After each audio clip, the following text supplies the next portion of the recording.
અગરિયા પરિવારો માટે વાવાઝોડું બન્યું વિનાશક. સોલર ઝૂંપડા સહિત ઘર વખરીને ભારે નુકસાન. ગત રાત્રિના આવેલા વાવાઝોડાના કારણે ખારાગોડા ઝીંઝુવાડાના રણમાં મીઠું પકવતા અગરિયા પરિવારોને ભારે નુકસાન વેઠવું પડ્યું છે.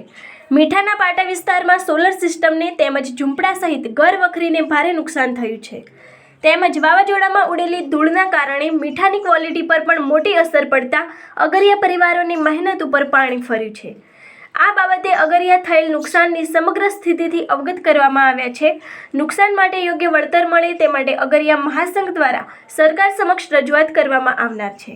આ અંગેની વધુ માહિતી માટે જોતા રહો ભારત ટાઈમ્સ ન્યૂઝ. આજે વહેલી સવારે સુરેન્દ્રનગર જિલ્લામાં અને ખાસ કરીને અમારા દસાડા તાલુકામાં જે કચ્છના નાના રણ સાથે જોડાયેલો વિસ્તાર છે, આ વિસ્તારમાં વેસ્ટર્ન ડિસ્ટર્બન્સના કારણે જે પ્રમાણે 35 થી 40 કિલોમીટરની ઝડપે પવન ફૂંકાણો અને એના કારણે અસંખ્ય અગરિયાઓની સોલર પેનલો તૂટી ગઈ છે અને જે પ્રમાણેનો 4 થી 5 મહિના સુધી અગરિયા પરિવારોએ કાળી મજૂરી કરી અને જે મીઠાનું ઉત્પાદન કર્યું હતું એ તૈયાર માલ પણ ક્યાંક ને ક્યાંક ધૂળની ડમરી નીચે દટાઈ ગયેલો છે. આ સ્થિતિનું નિર્માણ થયું છે. ત્યારે હાલ પર તે અગરિયા પરિવારોને અને મીઠાના વેપારીઓને ખૂબ મોટું આર્થિક નુકસાન સહન કરવાનો સમય આવ્યો છે. આપના માધ્યમથી મારી સરકારશ્રી પાસે સ્પષ્ટપણે માંગણી છે કે ત્વરિત એક્શનથી કચ્છના નાના રણમાં અને ખાસ કરીને સુરેન્દ્રનગર જિલ્લામાં જેટલા પણ અગરિયાઓ મીઠાના ઉત્પાદન સાથે સંકળાયેલા છે એ તમામ અગરિયા પરિવારોનું એક સર્વે કરવામાં આવે.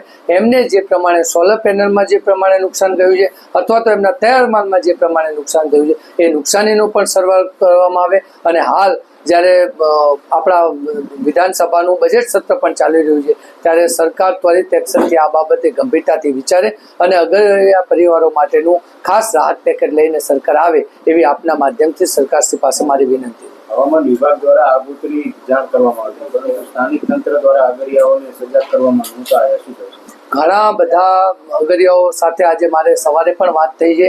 કોઈ પણ પ્રકારનું સ્થાનિક તંત્ર દ્વારા એમને જાણકારી નહોતો આપવામાં આવી કે હવામાન વિભાગની આવી આગાહી છે અને જે પ્રમાણેનો વહેલે સવારે પવન ફૂંકાણો એના કારણે એમની સોલર પેનલો, માની લો કે કોઈ એક અગરિયો હોય જેને એક જ પાટાનું ઉત્પાદન કર્યું હોય તો એને જે પ્રમાણે વેપારી પાસેથી ધિરાણ લીધું હોય, હવે એની આખા વર્ષની મહેનતના અંતે લાખ સવા લાખ રૂપિયાની બચત થતી હોય, એની સામે જો એને સોલર પેનલ આખી તૂટી ગયો તો એને કેટલા રૂપિયાનું નુકસાન જાય એ તંત્ર પણ જોઈ શકે. ત્યારે ક્યાંક ને ક્યાંક તંત્રએ પણ આ બાબતે બેદરકારી દાખવી છે.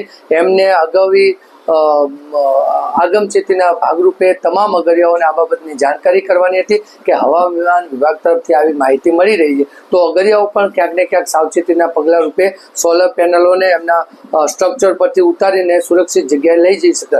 પણ આ બાબતે તંત્રએ ક્યાંક ને ક્યાંક પોતાની બેદરકારી કરી હોય એવું પણ સામે આવે છે. સાથે સાથે વેપારીઓ જે પ્રમાણે એમનો તૈયાર માલ તૈયાર હતો રણમાંથી અને હવે રણમાંથી ગંજે લાવવાની સિઝન પણ શરૂ થઈ હતી ત્યારે એમના જે તૈયાર માલમાં પણ જે પ્રમાણે આ કુદરતી પ્રકોપના કારણે એમને જે નુકસાન જઈ રહ્યું છે એ પણ જે પ્રમાણે ખારાગોડા, ઝીંઝુવાડા, હળવદ કે સાતલપુરમાં જે રણમાં વેપારીઓ છે એ વેપારીઓ ખૂબ નાના અને મધ્યમ વેપારીઓ છે તો એ વેપારીઓને પણ આ વાવાઝોડાના કારણે આર્થિક નુકસાન સહન કરવું પડે એવી સ્થિતિનું નિર્માણ થયું.